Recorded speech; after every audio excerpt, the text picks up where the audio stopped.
Mark, I mean, we're aware, because we've been in education a long time, Yeah. there's something that's referred to as reflective practice. The idea is that teachers should reflect on their practice. Now, what I'm going to open up here and ask you is, well, what does this mean specifically to you, and how does one do it, and how do you get value from doing it? It's funny that you should ask me that, because I was just thinking back about my teaching career. I started teaching in the year 2000, we're in the year coming to 2016, so that's about 16 years. You will find this funny then. For the longest time, I never knew what that term actually meant. I simply thought that meant, okay, what have I done correctly, what have I done wrongly? Just think about it and I'm done. But then I came across a quote that really changed my mindset, and that was by Einstein. He said insanity is doing the same thing over and over again and expecting different results. And that was when the penny dropped.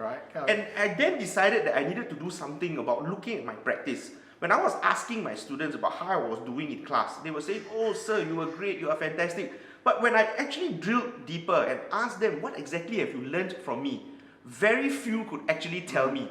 And that really worried me. And here was I thinking I was doing a wonderful job. So I decided that I needed to understand this concept of reflective practice a little bit more. So and lo and behold, I came across the idea of reflective practice being the concept of actually looking deeper into the way you are doing things, why you are doing it, and what can you do to make things better. So you don't get caught in the exact quote that I just told you. Always wondering, how come I'm doing this and the students are saying you are doing fine, but they are not getting the concepts that they are supposed to be learning.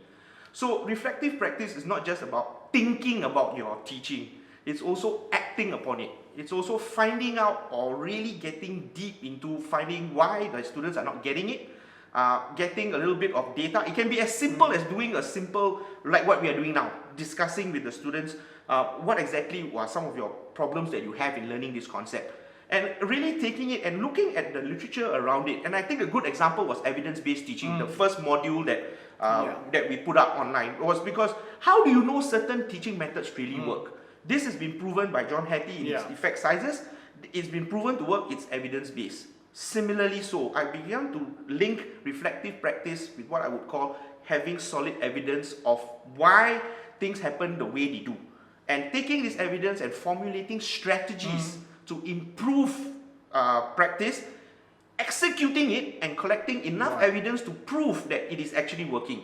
So I think this will now lead to the fact that we need to look at, we are getting our lecturers who are part of the CD course to also do what we call a lesson study, to get them to really go dive deeply into their learning and really explore the methods that they are using, and also maybe to get them to really start to question their beliefs about what I think is good teaching and learning. And in my opinion, that would be how you encapsulate the whole idea of reflective practice. It's not just about thinking about it, but it's also gathering enough evidence of what's going wrong, acting on it, and also forming good and solid conclusions and becoming a better practitioner. So it connects very much, doesn't it, to our previous sort of tutorials. That's in right. the sense that we start with an evidence-based approach.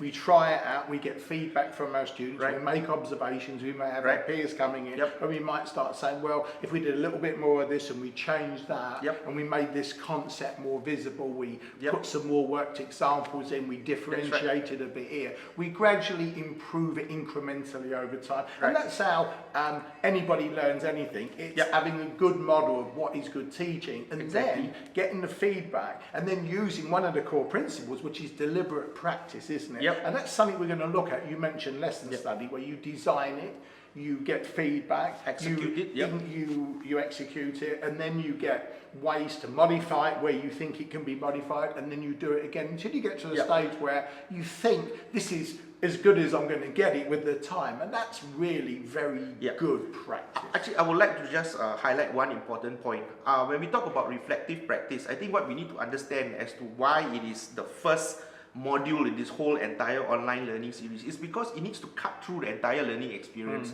And when I mean the learning experience, I mean for the lecturer. It is not done fleetingly, it's not done just as when I feel like it. It needs to be deliberately planned throughout the process of teaching and learning so that it becomes meaningful for the lecturer.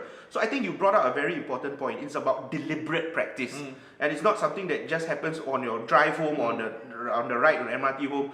Why didn't this lesson go well? Oh, maybe it could be because I wasn't wearing the correct T-shirt, or my colors were too bright. I don't think it's about that. It's about deliberately looking at practice and really finding good ways of improving practice and the student learning experience.